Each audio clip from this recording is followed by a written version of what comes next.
चमन नगर गांव में राजेश्वरी अपने पति, सास ससुर और अपनी 5 बेटियों के साथ रहती थी। राजेश्वरी के पति दिनेश एक किसान थे। वे अपने खेत में फसल उगाकर उसे शहर बेचने जाया करते थे। एक बार दिनेश फसल बेचने शहर गए थे, लेकिन एक हादसे में उनकी मौत हो गई और गांव लौटा उनका पार्थिव शरीर। दिनेश के मरने के बाद राजेश्वरी के सास ससुर ने उसे उसकी 5 बेटियों समेत घर से बाहर निकाल दिया। निकल जा कल मुही, एक तो 5 बेटियां पैदा कर दी, ऊपर से मेरे बेटे को भी खा गई। लेकिन माँ जी, मैं अपनी बेटियों को लेकर कहाँ जाऊंगी? मुझे यहीं रहने दीजिए, मैं घर का सारा काम करूंगी। बदले में आप जो देंगे उससे मैं और मेरी बेटियां गुजारा कर लेंगे। तेरी 5 बेटियों का बोझ कौन उठाएगा? हाँ, महीने भर का राशन एक दिन खा जाते हो तुम लोग, फिर इनकी शादी में खर्चा कौन करेगा? हमने कहा था 5 बेटियां पैदा करने को। राजेश्वरी अपने ससुर के पैरों में गिर जाती है और उनसे रहम की भीख मांगती है, लेकिन राजेश्वरी के ससुर ने भी उसकी एक न सुनी। राजेश्वरी की सबसे छोटी बेटी सोनी कहती है, दादाजी हमें घर से मत निकालिए, हम लोग आपको बिल्कुल भी परेशान नहीं करेंगे। आपके और दादी के अलावा हमारा है ही कौन?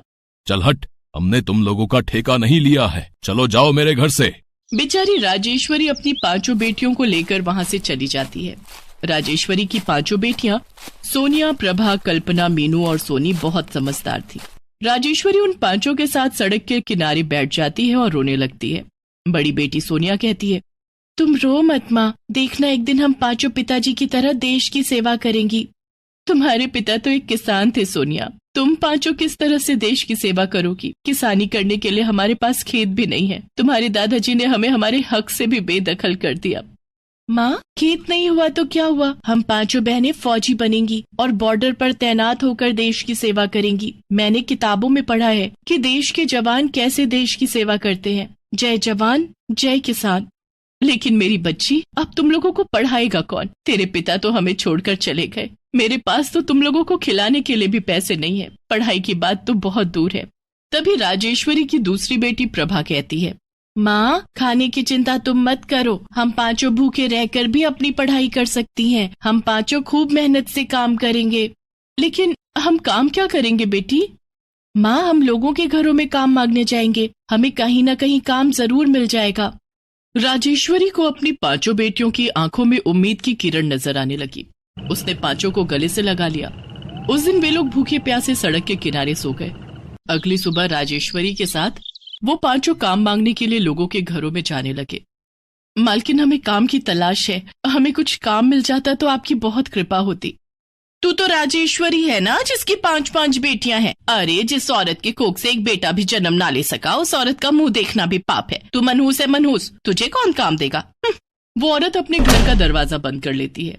राजेश्वरी और उसकी 5 बेटियां काम की तलाश में दर दर भटकने लगती हैं, लेकिन कोई भी उन्हें काम नहीं देता है। उस दिन से वे सभी भूखे प्यासे सड़क के किनारे सो जाती हैं। राजेश्वरी की सबसे छोटी बेटी सोनी रोने लगती है। क्या बात है सोनी, तू रो क्यों रही है? माँ, मुझे बहुत भूख लगी है, मुझे खाना चाहिए। उसी रात राजेश्वरी अपनी 5 बेटियों को लेकर खाने की तलाश में निकल पड़ती है। चलते चलते वे रेलवे स्टेशन पहुँच जाती हैं। वहाँ एक फौजी ट्रेन के आने का इंतजार कर रहा था। सोनिया उस फौजी को देखकर बहुत खुश हो जाती है और उसके पास जाकर उसे सल्यूट करती है। अरे वाह, तुम तो बिल्कुल फौजियों की तरह सल्यूट कर रही हो। हाँ, क्योंकि मैं भी एक फौजी बनना चाहती हूँ। लेकिन इतनी रात में तुम लोग स्टेशन पर क्या कर रही हो?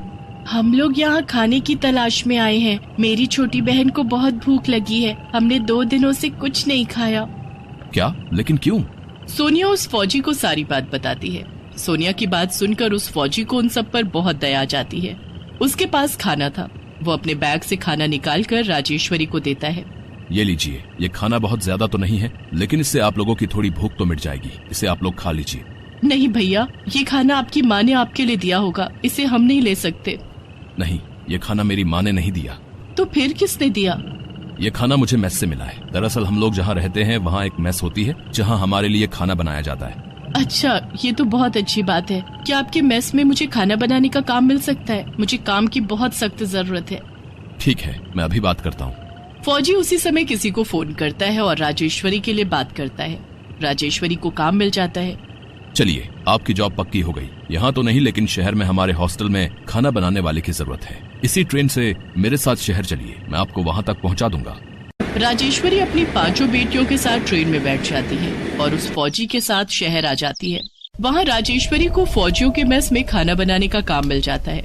राजेश्वरी अपनी 5 बेटियों के साथ वहीं रहने लगती है। राजेश्वरी की 5 बेटियां फौजियों के बीच रहने लगी थी। वे उनके साथ वर्जिश करना, हथियार चलाना सब सीखने लगी। उन 5 ने अब स्कूल भी जाना शुरू कर दिया था। 5 का एक ही सपना था, फौजी बनने का। मेरी बच्चियों, तुम लोग खूब मन लगाकर पढ़ना, तुम्हें देश की सेवा करनी है। माँ, हम लोग खूब मेहनत करेंगे और देखना, एक दिन हम लोग फौजी जरूर बनेंगे और देश के दुश्मनों को मार गिराएंगे। राजेश्वरी की 5 बेटियां सोनिया, प्रभा, कल्पना, मीनू और सोनी खूब मन लगाकर पढ़ाई करती और फौजी बनने के लिए खूब मेहनत करती। फौजियों के साथ रहकर वे धीरे धीरे सब कुछ सीख गई। उनका शरीर फौलाद सा बन गया। स्कूल की पढ़ाई पूरी करके उन 5 ने कॉलेज में दाखिला ले लिया और साथ साथ फौजी भर्ती परीक्षा की तैयारी करने लगी। बहुत ही जल्दी 5 बहनों ने फौजी भर्ती परीक्षा भी पास कर ली और 5 फौज में भर्ती हो गई। फौजी की वर्दी में 5 बहनों ने राजेश्वरी के पैर छूकर उसका आशीर्वाद लिया और अपनी अपनी ड्यूटी पर चली गई। इस बीच कई बार दुश्मन देश ने हम पर हमला किया। 5 बहनों ने हर बार दुश्मनों के छक्के छुड़ाए, लेकिन इस बार उनकी परीक्षा कुछ अलग हटकर थी। उन्हें कैंप में बुलाया गया। सोनिया, प्रभा, कल्पना, मीनू और सोनी, तुम 5 को खास जिम्मेदारी दी जाती है। इस बार दुश्मन ने अलग तरह से हम पर हमला किया है। आप आदेश दीजिए सर, हम दुश्मन को गोलियों से भून देंगे। हाँ, इसलिए मैंने तुम लोगों को यहाँ बुलाया है। दुश्मन ने बॉर्डर से सटे गांव चमन नगर में हमला बोल दिया है। दुश्मन देश के सैनिक गांव में घुस आए हैं और ग्रामीणों को बंधक बना लिया है। दुश्मन ने धमकी दी है कि इस बार 15 अगस्त के दिन पूरे गांव का सफाया कर देंगे। ये तो हमारा ही गांव है। हाँ दीदी, ये तो हमारा गांव है, हमें हमारे गांव की रक्षा करनी ही होगी। सर, हम अभी चमन नगर जाएंगे और पूरे गांव के लोगों को सकुशल बचा लेंगे। हमारे रहते ग्रामीणों को कुछ नहीं होगा। मुझे तुम 5 से यही उम्मीद थी। अपने साथ जितने फौजी चाहो ले जा सकती हो। 5 बहनें मेजर को सल्यूट करती हैं और 5 अपने साथ फौजियों की टुकड़ियां लेकर चमन नगर गाँव की ओर निकल पड़ती हैं। चमन नगर दुश्मन देश के बॉर्डर पर पड़ता था, जिस कारण ये गाँव काफी सेंसिटिव इलाकों में से एक था। लेकिन 5 फौजी बहनों के फौलाद इरादे के आगे दुश्मन कहाँ टिकने वाला था। 5 बहनें फौजियों के साथ चमन नगर गाँव पहुँचती हैं। गाँव पहुँचने से पहले सबने अपनी वर्दी उतार कर दुश्मन फौजियों की वर्दी पहन ली और गांव में घुस आए। इस कारण दुश्मन को उन पर शक भी नहीं हुआ। 5 ने मिलकर चुन चुन कर दुश्मनों के फौजियों को मार गिराया। सभी फौजी दुश्मनों की वर्दी में रहकर इधर उधर छिपे रहते और मौका पाते ही दुश्मन को मौत के घाट उतार देते। इस तरह एक एक करके उन्होंने पूरे दुश्मनों का सफाया कर दिया। दुश्मन देश के फौजियों ने ग्रामीणों को उनके ही घर में बंधक बना दिया था। 5 फौजी बहनों ने सभी ग्रामीणों के घर जाकर उन्हें आजाद करवाया। 5 बहनें अपने घर भी पहुंची, जहां उनके दादा दादी भी बंधक बने हुए थे। 5 ने उनके हाथ पैर की रस्सी खोलकर उन्हें कैद से मुक्त कराया। अब मुझे माफ कर दो मेरी बेटियों, हमने तुम लोगों के साथ बहुत गलत किया। हाँ सोनिया, प्रभा, कल्पना, मीनू, सोनी, हमें माफ कर दो। हमने तुम लोगों को घर से निकाला, तुम्हें भूखों मरने के लिए छोड़ दिया, फिर भी तुम 5 ने आज हमारी जान बचाई। दादी, हम सब फौजी हैं। देश की रक्षा करना हमारा कर्तव्य है। इससे कोई फर्क नहीं पड़ता कि आपने हमारे साथ क्या किया, और आपने जो भी किया अच्छा किया। ना आप हमें घर से निकालती और ना हम फौजी बनते।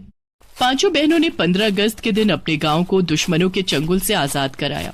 गांव के लोगों ने भी उनसे हाथ जोड़कर माफी मांगी। 5 बहनों ने गांव के चौराहे पर तिरंगा फहराकर आजादी का जश्न मनाया और आजादी के गीत गाए।